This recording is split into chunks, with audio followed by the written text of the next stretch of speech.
Hey everybody, the Plastic Commando here. Continuing on with some customizations for Rome, Fall of the Empire. We're going to be making a capital city marker, and it's fairly simple. So you'll see I've already got one complete for the Western Roman Empire.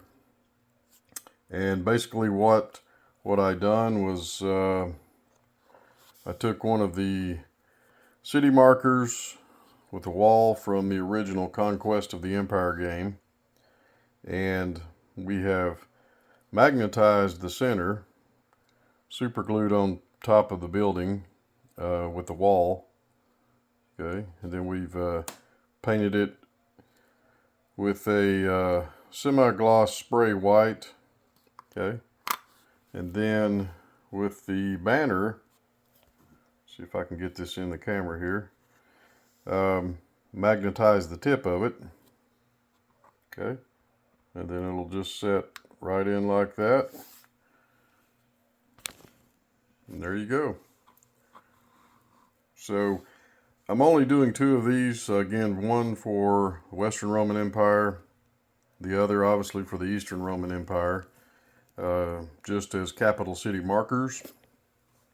And of course the barbarian tribes, they are going to see if they can take out these capital markers, if not other territories, to win the game. But in any event, just think it's kind of a neat customization.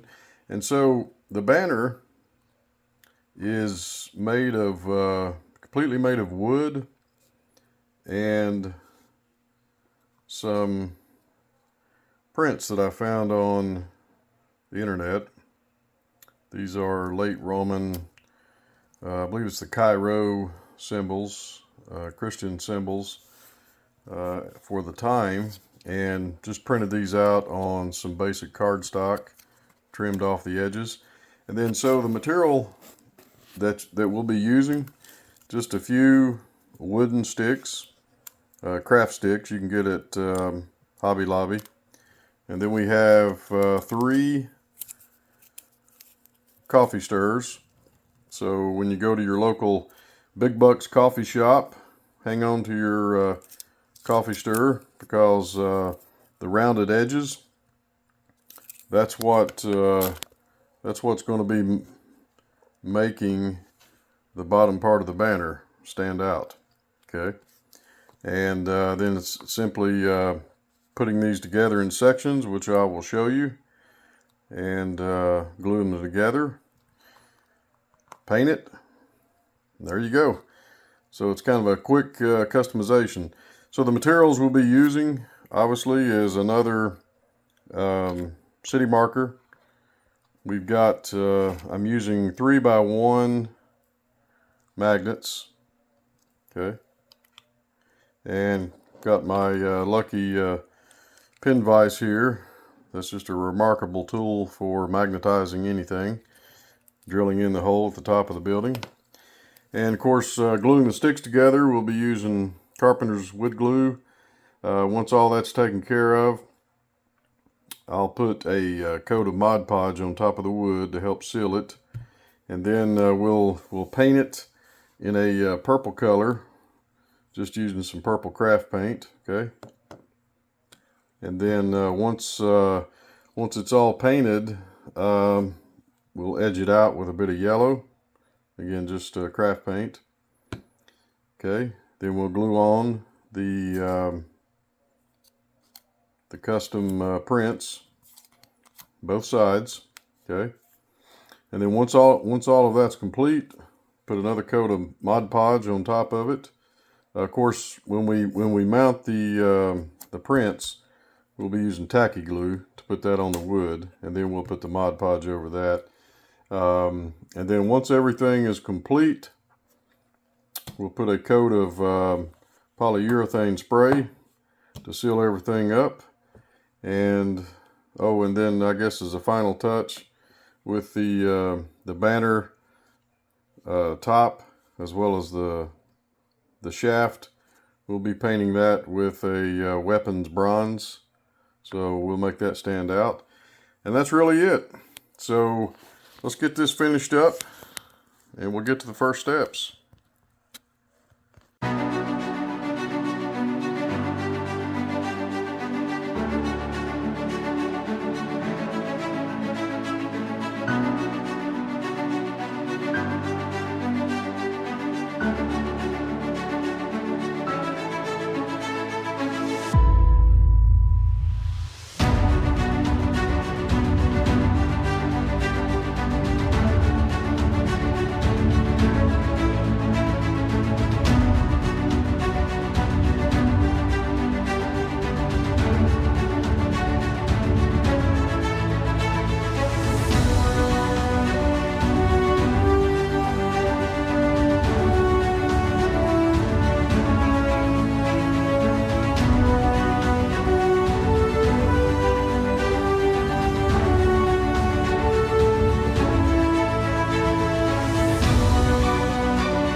Okay, we are one step closer to finishing up this project, and we need to go ahead and apply some polyurethane. And in this case, I'm going to use Clear Satin by Minwax. This is actually a really good quality spray. So we're going to do this one, and this job will be complete. Before we get to that, I did want to add one reason I like to primer these with the gray is simply it gives a nice subtle backdrop to the color. When you go ahead and spray with a good quality white semi-gloss, it'll show the highlights in the background of the columns as well as some of the detail without actually having to turn around and weather it afterwards.